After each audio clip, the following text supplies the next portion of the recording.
saxophone, and I've just finished a gig at the Y Theatre in Leicester.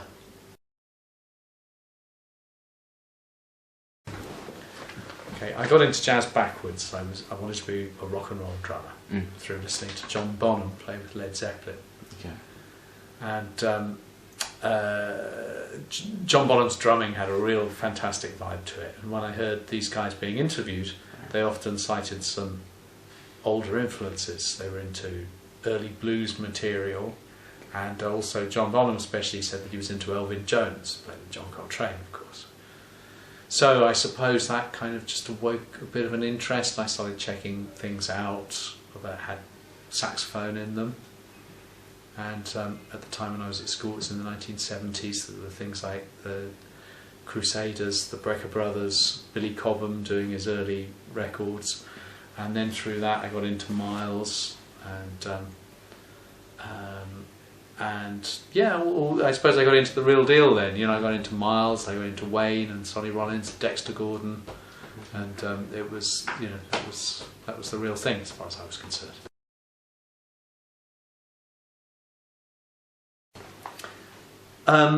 Not so specifically. There were a few albums that had a huge effect on me. I certainly remember. I think I can whittle it down to, I suppose, two that had the biggest effect. One was Go by Dexter Gordon, and the other one was, of course, Kind of Blue.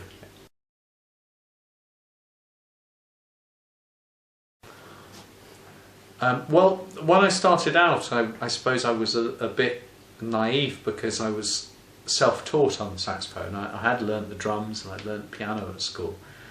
So at least I'd got a certain degree of, you know, I suppose savvy from doing gigs on drums, because I was already gigging by the time I was 11 years old on drums. And also I learnt how to read music, I learnt classical piano and did some classical grades and that sort of thing. So I kind of knew enough to get away with teaching myself a bit.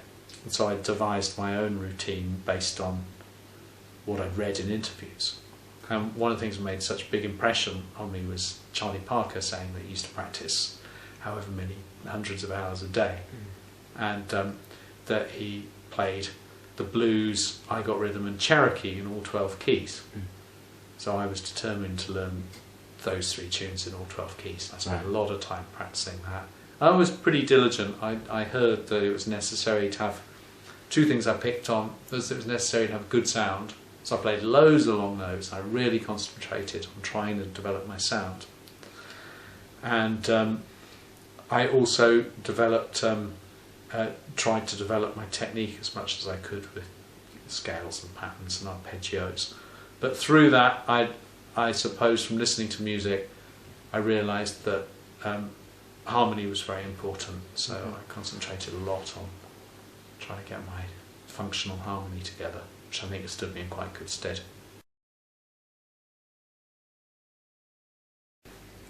Okay, the essence of it, to me, the very core of jazz is some sort of swing. And by association, some kind of bluesy feeling. That's the essence of it to me. Okay. Oh, I have favourites that sort of kind of come and go. Yeah. I mean, at the moment, I suppose I love playing the tune I Guess I Hang My Tears Out to Dry. I'm really into that tune at the moment. And there's a couple of other tunes. I have some kind of tunes of the week. Okay. Great. I just learned I'll Be Seeing You this week. I'm quite into that tune this week. I'm ashamed to say I can't remember my first gig as a saxophonist. Because you see, I was gigging on drums, so that's what I really remember. I think it was probably in a big band in the in Nottingham, probably with the Stapleford Big Band, who were a sort of amateur big band. Well, they had some semi-pro musicians. They probably had some pro musicians in it as well. But essentially, it was an amateur big band. But they got together, and they're a good bunch of guys, and very nice, very welcoming. And I was a young kid, and they knew me because I played a bit of drums and I'd got a saxophone and I was pestering them to have a go in the sax section. Okay. Eventually they let me. Great. But I mean, my first, I suppose, respectable gig I got on the saxophone was when I got into Nitro. Okay. I moved to London to study music, and so I was quite lucky. I sort of got in straight away, and they had a load of concerts all around the country. So I sort of got a bit fast-tracked. Through Nitro. Yeah, like that. Great.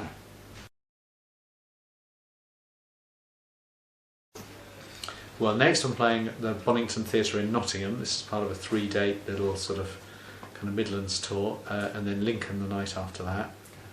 And then I'm staying on in Lincoln. I'm doing a workshop for some young students, and then I'm doing a gig in the evening with some local players who I know.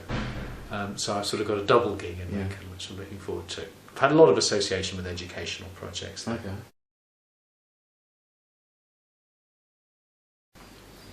Yeah, well, it's in terms of jazz, it's very young. When I was coming up, there was only one college in the UK that did jazz as an option, which was Leeds. Right.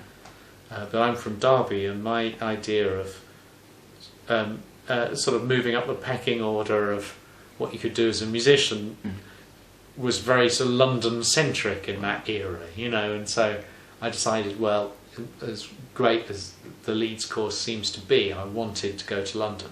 So therefore I just did a sort of general degree course. But so it's really been in the last, now there's loads of those colleges doing jazz courses, and I teach at the LCCM. It's not a jazz course, it's a popular music course. But it's become, I suppose, the backbone of the future of the music, because the emphasis has moved. It's no longer so much in the popular culture, and it's become a bit more academically acceptable at the same time as becoming more of an underground thing culturally, I think. So time will tell, but we've become much better at the jazz education than we used to be, that's for sure.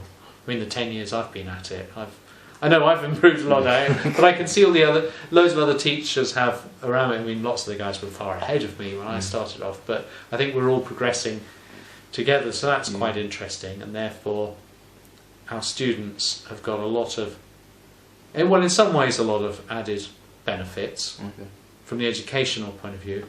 Perhaps from the playing environment point of view, they're left with some trickier obstacles, because it's harder to get jazz gigs. As I say, it's not so much in the media now, so therefore it's more marginalised.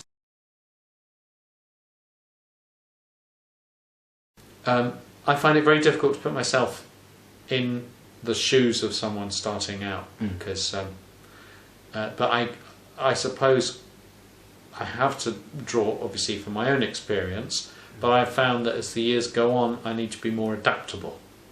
And I think that's very much true of people who are students now. They need to,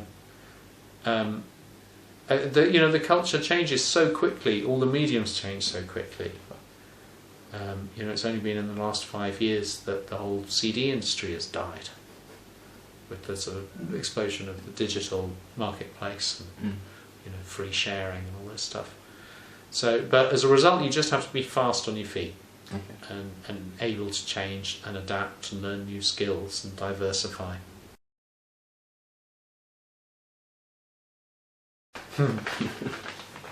For that very reason, so hard to say. Right.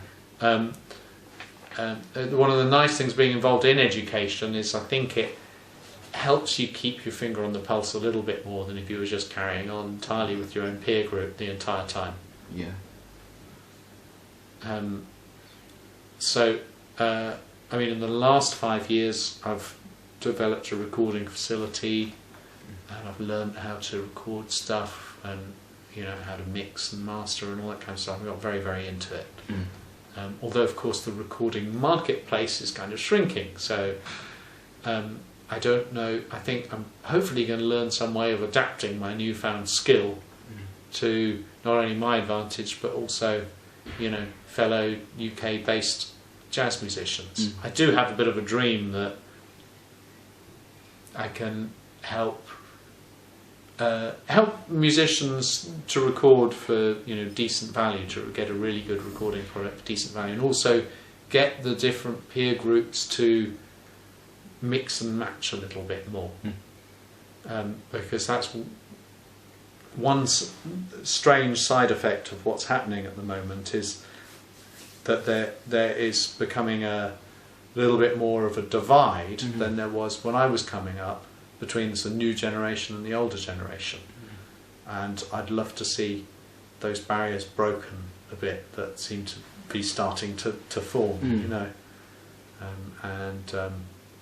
if there were a situation like a sort of a regular recording or broadcast situation where guys just jammed with people from other areas or other, as I say, other peer groups. It's my buzzword of the day, isn't it? But I think that would be healthy. That's great. Thank you. My name is Dave O'Higgins, and you are watching Leicester Jazz House TV.